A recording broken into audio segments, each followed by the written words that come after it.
ان کے ساتھ ساز و آواز، کچھ گانے بجانے کے جو آلات ہوتے ہیں وہ ساتھ تھے. وہ چپ کر کے بیٹھ گئے، سنتے رہے. جب شیخ کی مجلس ختم ہوئی، پیر علی حجویری رحمت اللہ علیہ نے جو اپنی منزل کی بنیاد رکھی تھی وہ رکھی تھی توحید اور رسالت پہ. پہلے دن سے گانے بجانے کو نظام کو ختم کیا تھا کہ گانے بجانے کا نظام ایک وقت آتا ہے انسان کو اللہ سے دور کر کے شیطان کا ساتھی بنا دیتا ہے. اس لیے یاد رکھنا اور غور سے یاد رکھنا اور دل سے یاد رکھنا، اسلام کے کسی شعبے میں، کسی گوشے میں، کسی چیپٹر میں، کسی لائن میں، کسی لکیر میں، کسی حرف میں، کسی نقطے میں کہیں گانے بجانے کا کوئی جواز نہیں ہے. تو شیخ ایک دفعہ ہلکا لگائے بیٹھے تھے. اب میں واپس اپنی بات میں آ رہا ہوں اس ساری بات کو وضاحت سمجھا کے، تاکہ میری چھوٹی سی بات کہوں گا تو پھر آپ کو سمجھ زیادہ آئے گی. اتنی سارا میں نے بات پھیلائی ہے. شیخ ایک دفعہ میرے شیخ رحمت اللہ تعالی علیہ نے فرمایا کہ پیر علی حجویری رحمت اللہ علیہ ایک دفعہ ہلکا لگائے بیٹھے تھے. انہوں نے فرمایا میں نے خود سنا پیر علی حجویری رحمت اللہ علیہ سے ایک دفعہ ہلکا لگائے بیٹھے تھے. ہلکا لگائے بیٹھے تھے اور درویشوں کو جو سیکھنے والے تھے ان کو اللہ جل جلالہ اور حضور سرور کون اسلام کی محبت، معرفت، قبر آخرت، فکر آخرت، یہ ساری چیزیں بات ہو رہی تھی. ایک صاحب آئے، ان کے ساتھ ساز و آواز، کچھ گانے بجانے کے جو آلات ہوتے ہیں وہ ساتھ تھے. وہ چپ کر کے بیٹھ گئے، سنتے رہے. جب شیخ کی مجلس ختم ہوئی تو انہوں نے حضور سرور کونین صلی اللہ علیہ وسلم کی مدحت یعنی نعت، مدحت میں کچھ اشعار کہنا شروع کیے اور ساتھ ساز و آواز بھی بجایا. تو شیخ نے اپنی اس کتاب کشف المحجوب جو میرے سامنے پڑی ہے، اس میں بھی اس بات کا آخر میں رد کیا ہے. جب بجانا شروع کیا تو شیخ کا چہرہ غصے میں آیا، اور غصے میں آیا تو ان کے خدام کھڑے ہوئے تو فرمایا ان کو یہاں سے نکال دو. درویش سخی ہوتا ہے، غریب پرور ہوتا ہے. جیسے کہ میں عرض کر رہا ہوں ان کے دلوں کے اندر مخلوق کی خیر خواہی ہوتی ہے، بعد از وصال بھی خیر خواہی ہوتی ہے، لیکن فرمایا کہ اس کو نکال دو یہاں سے، اور عملاً ان کو نکال دیا. اور پھر فرمایا کہ ان کے آلات توڑ دو. یہ جو ان کے میوزیکل انسٹرومنٹس ہیں، گانے بجانے کے آلات ہیں، ان کو توڑ دو. ان کو توڑ دیا. اب وہ روتے ہوئے قاضی شہر کے پاس پہنچے کہ ایسے ایسے فلاں جگہ ایک فقیر بیٹھے ہیں راوی کے گھاٹ پہ. اس پہ اب دو روایات ہیں. ایک یہ ہے کہ پہلے پانی ہوتا تھا، درمیان میں خشک جگہ تھی، آپ وہاں تھے. ایک یہ ہے کہ یہاں راوی ختم ہو جاتا تھا اور آپ وہاں تھے. لیکن زیادہ مضبوط روایت یہ ملتی ہے کہ راوی یہاں بہتا تھا، بادشاہی مسجد کے کنارے پہ بہتا تھا، یہاں بہتا تھا. لیکن اس سے پہلے ایک اور چیز ہے کہ بادشاہی مسجد شیخ کے وصال کے بعد بنی ہے. بادشاہی مسجد کی تاریخ شیخ کے وصال کے بعد بنی ہے، بادشاہی مسجد. تو وہاں کہنے لگے درویش بیٹھے ہیں. تو وہ درویش جو ہیں انہوں نے ہمارے ساتھ اس طرح زیادتی کی. قاضی شہر نے فوراً شیخ کو گرفتار کرایا اور ان کو باندھ کے لے گئے. جب باندھ کے لے گئے تو فرمانے لگے کہ آپ نے کیا کیا. تو شیخ نے اپنا موقف بیان کیا کہ میں مخلوق خدا کی خیر خواہی کے لیے آیا ہوں، اور ان بندوں کی خیر خواہی یہ ہے کہ یہ اللہ کی نافرمانی کے ہر وہ چیز ختم کر دیں جس سے رب ناراض ہوتا ہے. میں نے تو یہ کیا ہے. قاضی شہر کو شیخ کی بات پسند آئی. میں نے بات جو مختصر کی ہے نا، شیخ نے تو پوری رکھی بات. انہوں نے تو پوری بات رکھی. کیا رکھی ہوگی؟ دلائل کیا دیے ہوں گے؟ فقیر کی زبان سے کیا موتی بکھرے ہوں گے، پھول کیا گرے ہوں گے، وہ تو اس وقت کی کیفیت تھی۔ انہوں نے بھی اس بات کو قبول کیا وقت کے قاضی نے، اور کہا کہ ان کو جو گانے بجانے کا نظام لائے تھے ان کو جیل میں ڈال دیا جائے۔ تو شیخ نے فرمایا کہ میں ایک اگر آپ سے درخواست کروں کہ ان کو معاف کر دیں، کہ ان کو تنبیہ ہو گئی، میں ان کو اپنے ساتھ لے جاؤں گا۔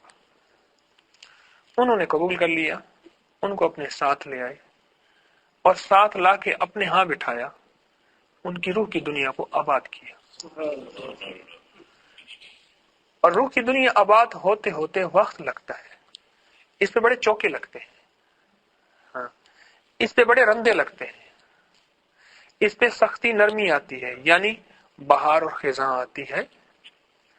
اس پہ جب تک سورج کی گرمی نہ لگے، سورج کی گرمی نہ لگے اور اس کے لیے وہ موزوں ترین ٹمپریچر نہ ہو، اس وقت تک یہ چیز پکتی نہیں ہے۔ میرے گھر کے سامنے، یہاں دفتر کے سامنے آم کھڑا ہے، میں سوچنے لگا، اس دن بیٹھا سوچ رہا تھا، اس کو آم کی املیاں لگتی ہیں، پھل نہیں لگتا، گر جاتا ہے۔ لاہور میں اور جگہ بہت آم ہے، پھل نہیں لگتا۔ آم کے لیے ایک پٹی چاہیے، ملتان سے شروع ہوتی ہے، سعدکاباد سے آگے تک سندھ تک جا رہی ہے، شروع ہوتی ہے نا۔ میں والد صاحب رحمت اللہ علیہ ایک آم کا باغ ہیں، تو ان کو میں دیکھتا تھا۔ ایک دو ایک بندہ آیا مالی، اس نے کہا یہ لاہور کی، مجھے لفظ یاد ہے، انہوں نے کہا لاہور کی آب و ہوا آم کے لیے موضوع نہیں ہے، وہاں منجی کے لیے موضوع ہے، چاول کے لیے۔ معلوم ہوا کہ جب تک سخت گرمی نہ ہو آم پکتا نہیں ہے، اس کے لیے وہ گرمی مطلوب ہے، لاہور کی گرمی مطلوب نہیں ہے۔ لاہور میں بھی گرمی پڑتی ہے لیکن سطح زمین کی اونچی ہو جاتی ہے۔ دل کا تعلق آم سے ہے، اس کی شکل بھی تقریباً آم کی طرح کی ہے۔ اب ہم اس آم کا مٹھاس بھی چاہتے ہیں، اس آم کا ذائقہ بھی چاہتے ہیں، اس آم کی چاشنی بھی چاہتے ہیں، اس آم کی لذت بھی چاہتے ہیں۔ کہتے ہیں گرمی بھی وہ نہ ہو جو مطلوب ہے، گرمی تھوڑی ہو، دل پہ چوٹ بھی نہ لگے اور ذائقہ بھی بن جائے، ممکن ہے؟ کیوں اللہ والو؟ بھئی یہ پیچھے درویش کون بیٹھے ہیں؟ اچھا اچھا اچھا، آواز آ رہی ہے اللہ والو؟ کم ہے؟ اچھا، آپ فاصلہ مجھ سے کم کر لیں، آپ مجھ سے فاصلہ کم کر لیں، یا مجھے کہیں میں وہاں آ جاتا ہوں۔ فاصلہ کم ہونے سے کم ہوگا نا۔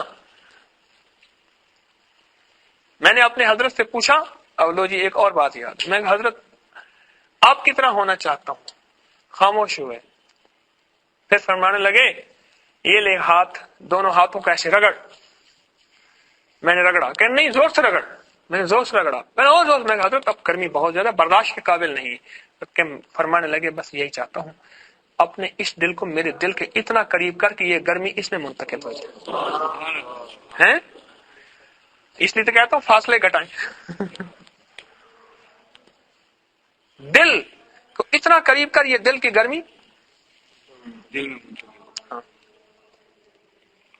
اب ہم چاہتے بھی ہیں لیکن جب اس پہ چوٹ لگتی ہے پھر ہمارا اندر کا چودھری جو ہے نا وہ بول پڑتا ہے، وہ چودھری بول پڑتا ہے، وہ کہتے ہیں میری توہین ہو گئی۔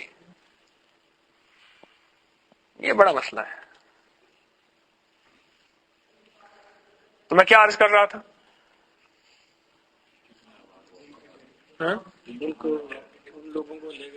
اور ان کی دل کی دنیا آباد ہوئی، اور وہ ایسی آباد ہوئی کہ ان کے فاصلے کم ہوئے، ٹھیک ہے، ان کی دل کی دنیا آباد ہوئی۔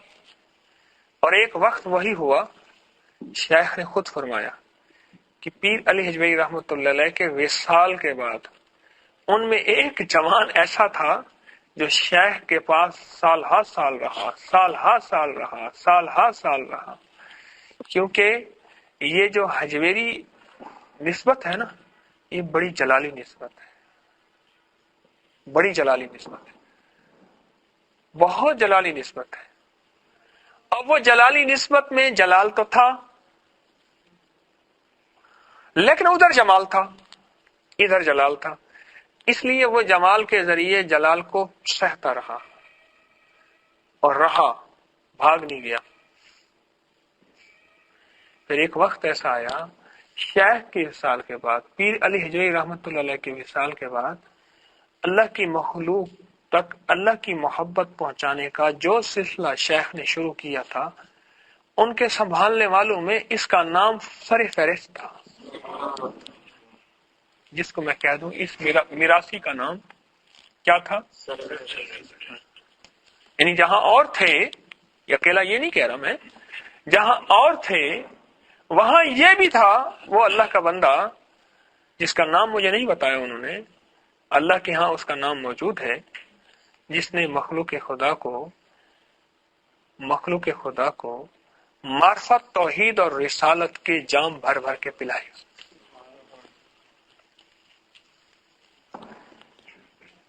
یہ ہے فکر ولایت، یہ ہے فکر اولیاء۔ مزاج ولایت یہ ہے کہ اس مزاج میں خیر خواہی ہوتی ہے، بچے کے ساتھ خیر خواہی ہے، تھپڑ کے ساتھ بھی خیر خواہی ہوتی ہے، پکڑ کے کھینچ لینے میں بھی خیر خواہی ہوتی، گر نہ جائے، محبت، پیار، سینے سے لگانا، چومنا، ساری خیر خواہی کے انداز ہیں۔ بیٹے کے ساتھ کیا خیال ہے، کوئی ایک نفرت کا انداز ہے؟ پیر اگر مرید کے ساتھ اس طرح کی کوئی خیر خواہی کرے تو چومنے والے کو تو خیر خواہی سمجھا جاتا ہے، باقی خیر خواہی سمجھی نہیں جاتی، باقی تو خیر خواہی نہیں سمجھی جاتی،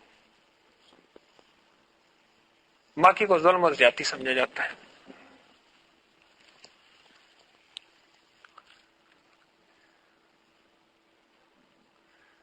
یہ سارے کے سارے تربیت کے مراحل ہیں،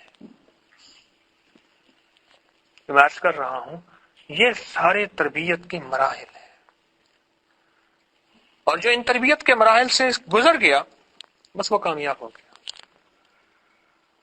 تربیت کے مراحل ہیں، دیکھو بات سنو، صحابی اسے کہتے ہیں جو ساتھ رہا ہو، جس نے صحبت پائی ہو، ٹھیک ہے، اور یاد رکھنا صحبت پہ حال آتا ہے، سختی، نرمی، قبض و انبساط، بعض اوقات دل نہیں چاہتا، بعض اوقات دل میں فرحت ہوتی ہے، اور بعض اوقات دل جو ہے بھاگنے کو چاہے، بعض اوقات بیٹھنے کو چاہے، بعض اوقات دیکھنے کو نہ چاہے، بعض اوقات چومنے کو چاہے۔ جو ان سارے حالات سے گزرتا گیا، درخت کہتے اسے ہیں جو ہر موسم کے حالات کو گزر کے پھر بھی اپنا پھل دیتا رہے، اسے درخت کہتے ہیں۔ جو ہر موسم میں نہ چل سکے اسے جھاڑی کہتے ہیں۔ کتنی جھاڑیاں ایسی ہیں جو اس گرمی میں مر جائیں گی نا، بہار میں سدا بہار رہیں گی۔ بہار کا ساتھی نہیں چاہیے ہمیں، خزاں کا بھی چاہیے، سردی کا نہیں چاہیے ہمیں، گرمی کا بھی چاہیے۔ یہ صفت صرف درخت میں ہوتی ہے۔ ہاں، درخت کو ایک وقت میں کاٹ بھی دیا جاتا ہے۔ تو اس سے پوچھا، درخت تو یہ بتا کہ تو لکڑی دے، تو سایہ دے، تو پھل دے، تو چھاؤں دے، تو گھاس دے، تو ساری نعمتیں، تجھے کاٹ کیوں دیا جاتا ہے؟ تو کہنے لگے میرے اندر ساری صفتیں، ایک خامی ہے تھوڑی سی۔ شرما کے کہا درخت نے، بتا تو صحیح کیا خامی ہے؟ کہا بس غلطی مجھ سے ایسی ہوتی ہے کہ جس طرف کی ہوا آتی ہے میں اسی طرف جھک جاتا ہوں، جس طرف کی،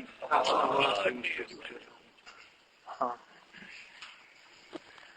ادب سب کا ہے، مرشد ایک ہوتا ہے، ادب سب کا، اکرام سب کا، لیکن فیض ایک جگہ سے ملتا ہے، مرشد ایک ہوتا ہے۔ ادب سب کا ہوتا ہے، مرشد کیا ہوتا ہے؟ ایک ہوتا ہے، ایک، ادب سب کا ہوتا ہے۔ کہنے لگے میں جس طرف کی ہوا آتی ہے نا اسی طرف جھک جاتا ہوں، اس لیے مجھے کاٹ دیا جاتا ہے۔